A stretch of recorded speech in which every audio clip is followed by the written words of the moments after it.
तो कैसे जर्मनी को अब डिमिलिटराइज करते हैं, कैसे इनके 1/10 ऑफ द पॉपुलेशन, कैसे इनका आयरन और कैसे इनका कोल जो है ना सब कुछ इनसे छीना जाता है। Are you getting my point? और आप देखोगे कैसे एडोल्फ हिटलर का राइज होता है जर्मनी में। कहां होता है? जर्मनी में इसका राइज होता है, ठीक है। और इसके लिए जो आज मैं आपको टॉपिक पढ़ाने जा रहा हूं ना, one of the most important topics that is the treaty of Versailles. क्या है? एक ट्रीटी ऑफ वर्सलेस, ठीक है। तो हम देखेंगे ये ट्रीटी ऑफ वर्सलेस क्या होती है। तो मैंने इससे पहले भी आप लोगों को बोला था, इस ट्रीटी से वर्ल्ड वॉर 1 जो है ना एंड होता है। क्या होता है? वर्ल्ड वॉर 1 एंड होता है, ठीक है। और ये ट्रीटी जो है ना किस किस पार्टीज के बीच में साइन होती है? Allied powers and central powers, ठीक है। तो एक तरफ से कहीं ना कहीं हमारे अलाइड पावर्स थे, जैसे यूके है, जैसे फ्रांस था, जैसे रशिया था, जैसे यूनाइटेड स्टेट्स ऑफ अमेरिका था, ठीक है। मगर दूसरी तरफ से कौन था? ये क्या है इसका नाम? Germany, Austria Hungary and Ottoman Turkey. I am talking about the world war 1। I am talking about the world war 1। मैं वर्ल्ड वॉर 1 की बात कर रहा हूं, ठीक है। और आज हम उसी ट्रीटी के बारे में डिस्कस करने जा रहे हैं, जिस ट्रीटी का नाम क्या है? Treaty of Versailles. तो क्या है ये ट्रीटी ऑफ वर्सलेस, ठीक है। इसी के बारे में हम थोड़ा बहुत जानते हैं, ठीक है। तो treaty of Versailles was a harsh and humiliating peace treaty on Germany, ठीक है। तो ट्रीटी ऑफ वर्सलेस जो थी ना, ये एक हार्श ट्रीटी थी, ये एक ह्यूमिलेटिंग ट्रीटी थी, जो किन पे इंपोज कर दी गई थी? जर्मनी पे इंपोज कर दी गई थी, ठीक है। तो it was the year 1919 that this treaty was imposed on the German country. This treaty was imposed on German country. And what are its provisions? इस ट्रीटी के क्या क्या प्रोविजंस हैं? तो सबसे पहले हम इस ट्रीटी में देखते हैं, जर्मनी जो है ना, Germany lost all it is overseas territories. ये इसका पहला इंपॉर्टेंट प्रोविजन है। ट्रीटी ऑफ वर्सलेस का पहला प्रोविजन क्या है? Germany lost all it is overseas colony. जो भी जर्मनी ने ओवरसीज कॉलोनीज एक्वायर की थी ना, इन्होंने सारी गवा दी, इन्होंने सारी गवा दी। और साथ साथ 1/10 of it is population, 1/10 of it is population. एक तो जर्मनी ने अपनी सारी 1/10 पॉपुलेशन का 1/10 ये टेरिटरी जो है या कहीं ना कहीं ओवरसीज कॉलोनीज है ना, वो लॉस्ट की। साथ साथ 1/10 ऑफ इट इज पॉपुलेशन, दूसरा इंपॉर्टेंट प्रोविजन। और साथ साथ 13% ऑफ इट इज टेरिटरीज। कितनी परसेंट ऑफ टेरिटरीज उन्हें गवाई? 13% ऑफ इट इज टेरिटरीज गवाई, ठीक है। और साथ साथ 75% इज आयरन। और इन्होंने कितना आयरन गवा दिया? 75% of it is iron and 26% of it is coal. 26% of it is coal. और ये सारा जो है ना कहीं ना कहीं किन्होंने एक्वायर किया? फ्रांस ने एक्वायर किया। किसने एक्वायर किया? फ्रांस ने एक्वायर किया, ठीक है। तो मैंने क्या बोला आपको? मैंने 2 इंपॉर्टेंट प्रोविजंस अभी तक यहां पर बोले ट्रीटी ऑफ वर्सलेस के, ठीक है। एक तो ट्रीटी ऑफ वर्सलेस एक हार्श ट्रीटी थी, एक ह्यूमिलेटिंग ट्रीटी थी। What do you know about harsh treaty?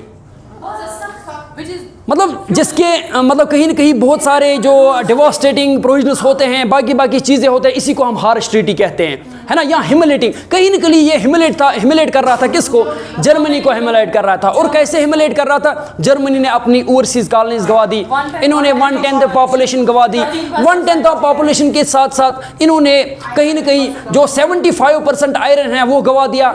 इन्होंने 13% टेरिटरी जो है वो गवा दी। 13% टेरिटरीज के साथ साथ इन्होंने 26% ऑफ इट कोल जो है ना वो कहीं ना कहीं फ्रांस के सामने गवा दी। Are you getting my point? उसके बाद जर्मनी वाज डिमिलिटराइज्ड। और जर्मनी को क्या क्या किया गया? जर्मनी को डिमिलिटराइज किया गया। मतलब जर्मनी का पावर वीक करने के लिए ना जर्मनी को क्या किया गया? डिमिलिटराइज किया गया। What do you know about demilitarise? Very good. Demilitarise का मतलब है उनसे हथियार भी ये कहीं ना कहीं छीनना, इनसे मिलिट्री को रिड्यूस करना, इसको हम डिमिलिटराइज कहते हैं। क्या कहते हैं? डिमिलिटराइज कहते हैं, ठीक है। These were the harsh and humiliating provisions of the treaty of Versailles. Are you getting my point? और ये ट्रीटी ऑफ वर्सलेस कहां पर साइन हो गई थी? ये वर्सलेस फ्रांस में साइन हो गई। दैट इज व्हाई इस ट्रीटी का नाम ही पड़ता है ट्रीटी ऑफ वर्सलेस, ठीक है। तो आगे और प्रोविजंस कुछ डिस्कस करेंगे, क्या क्या प्रोविजंस और थे, ठीक है। और इस ट्रीटी ऑफ वर्सलेस में जो एक वॉर गिल्ड क्लास था ना, इन्होंने जर्मनी को टोटली रेस्पॉन्सिबल करार दिया। जो भी डैमेज जर्मनी की वजह से कहीं ना कहीं अलाइड पावर्स पे हुए, इन सब के लिए किसको रेस्पॉन्सिबल करार दिया गया? जर्मनी को रेस्पॉन्सिबल करार दिया गया। और साथ साथ जर्मनी को यह भी बोला गया आपको वॉर कंपनसेशन पे करनी है। किन की ओर वॉर कंपनसेशन पे करनी है? अलाइड पावर्स की ओर वॉर कंपनसेशन आपको पे करनी है, ठीक है। वॉर कंपनसेशन किसको कहते हैं?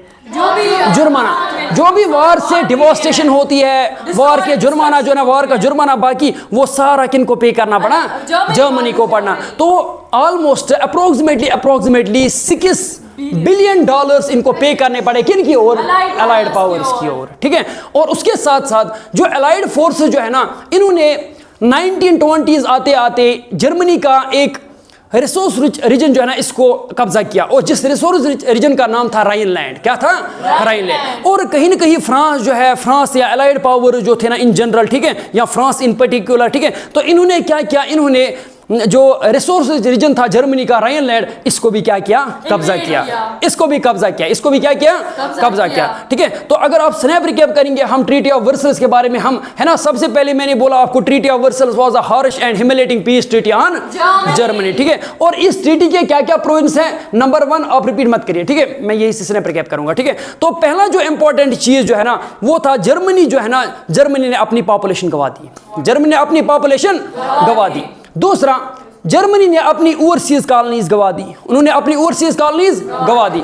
इन्होंने 13% पॉपुलेशन गंवा दी। 13% पॉपुलेशन गंवा दी। ठीक है, और साथ साथ इन्होंने 13% टेरिटरी जो ना वो गंवा दी, है ना, एंड 1/10 ऑफ पॉपुलेशन उन्होंने गंवा दी। ठीक है, 75% आयरन ओर एंड 26% कोल। और साथ साथ कहीं ना कहीं मतलब इनको बोला गया कि आपको वॉर रेपरेशंस देने हैं, आपको क्या करना है, आपको वॉर कंपनसेशन देना है। किसकी ओर? अलाइड पावर्स को। और जब ये वॉर कंपनसेशन नहीं दे पाए ना, तो क्या किया फ्रांस ने इनके एक रीजन को कब्जा किया, जिस रीजन का नाम था राइनलैंड। क्या था? Rhineland. Are you getting my point? समझ आया? Very good. उसके बाद अगर हम देखेंगे What were the effects of the war? What were the effects of the war? क्योंकि मैंने आपको ऑलरेडी बोला वर्ल्ड वॉर 1 एंड हो चुका था। 1914 से लेकर 1918 तक वर्ल्ड वॉर 1 चलता है, मगर 1919 पे जर्मनी पे एक ट्रीटी साइन की जाती है, जिस ट्रीटी का नाम था ट्रीटी ऑफ वर्सलेस। ठीक है, मगर हम देखेंगे इस वॉर का कितना इफेक्ट पड़ा था, किस पे? पर्टिकुलरली जर्मनी पे, पर्टिकुलरली यूरोप पे, या इन जनरल यूरोप पे एंड इन पर्टिकुलर जर्मनी पे क्या क्या असर पड़ा था, क्या क्या इफेक्ट्स पड़े थे, किस चीज के? वर्ल्ड वॉर 1 के। Are you getting my point? तो हम देखेंगे जरा क्या क्या इफेक्ट पड़ा था। ठीक है, और वॉर का जो है ना, वॉर का एक डिवास्टेटिंग इम्पैक्ट था जर्मनी पे, फिजिकली भी, है ना, एंड साइकोलॉजिकली भी, फिजिकली, साइकोलॉजिकली, फाइनेंशियली। ठीक है, तो war has a devastating impact on Germany. It had a devastating impact on Germany. ठीक है, और क्या क्या इम्पैक्ट था?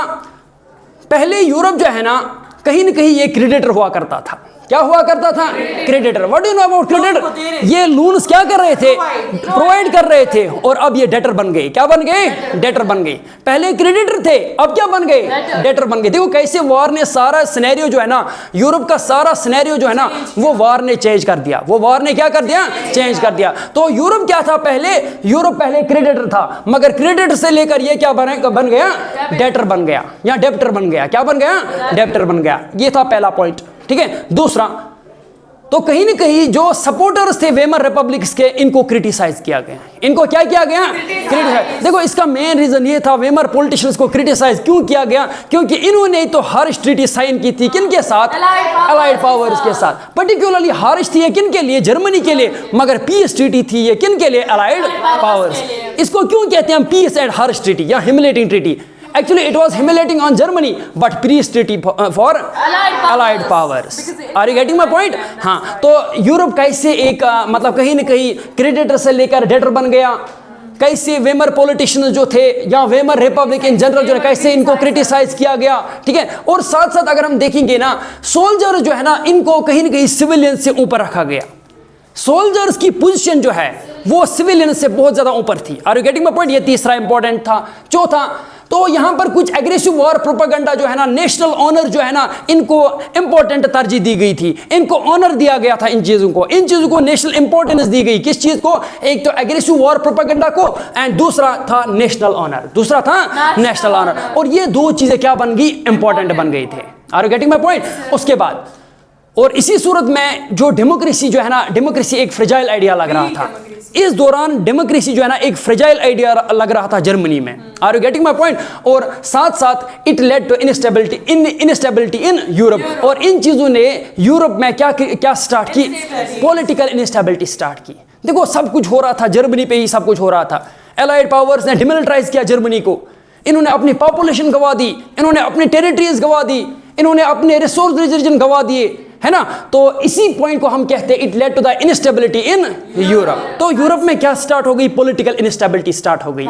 और ये सारी चीजें जो आप कॉम्बिनेशन ऑफ फैक्टर्स पढ़ रहे हो ना, चाहे वर्ल्ड वॉर 1 हो, चाहे वो वेमर रिपब्लिक में कौन कौन से डिमेरिट्स थे, कौन कौन से डिफेक्ट्स थे जो वेमर रिपब्लिक के अंदर चल रहे थे, है ना, या ट्रीटी ऑफ वर्सेस पढ़ रहे थे ना, यही सारी चीजें किसके लिए एक अपॉर्चुनिटी बनेगी, एडोल्फ हिटलर के लिए। किसके लिए, एडोल्फ हिटलर। और इन्हीं के चलते एडोल्फ हिटलर जो है ना वो क्या हो जाता है, वो राइज हो जाता है। Are you getting my point?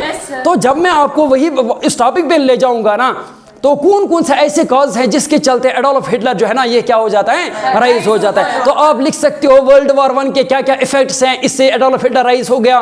Weimar politicians ने क्या क्या किया जर्मनी के साथ, एलाइड पावर्स ने जर्मनी के साथ क्या क्या किया, ये भी एक कॉज है, ठीक है। इसके साथ साथ आप देखोगे हाँ मतलब कैसे मतलब वॉर के क्या क्या इफेक्ट्स थे, यूरोप क्रेडिटर से लेकर डेटर बन गया, है ना। साथ साथ वेमर पॉलिटिशियंस को क्रिटिसाइज किया गया, साथ साथ कहीं एग्रेसिव वॉर प्रोपेगेंडा और नेशनल ऑनर को बहुत इंपॉर्टेंस दी गई, ठीक है। तो सोल्जर्स को किसके ऊपर रखा गया, सिविलियंस के ऊपर, और ज्यादा तरजीह दी गई थी किन को, सोल्जर्स को दी गई, ठीक है। और साथ साथ इसी दौरान जो डेमोक्रेसी एक मतलब कहीं ना कहीं एक फ्रेजाइल आइडिया लग रहा था, और डेमोक्रेसी आगे आगे सर्वाइव नहीं करेगी कहां पर, जर्मनी में, ठीक है। और ये सारे जो कॉजेज है ना, it led to the political instability in Germany, या जर्मनी में, ठीक है। तो जर्मनी में इस चीज से क्या आ जाती है, पॉलिटिकल इनस्टेबिलिटी क्रिएट हो जाती है। Are you getting my point? हाँ, तो इसी चीज से एडोल्फ हिटलर जो है ना आगे आगे क्या हो जाता है, राइज हो जाता है। यहां तक समझ आया? यहां तक समझ आया? तो अब हम पढ़ेंगे इसी के साथ political radicalism and economic crisis. एक तरफ से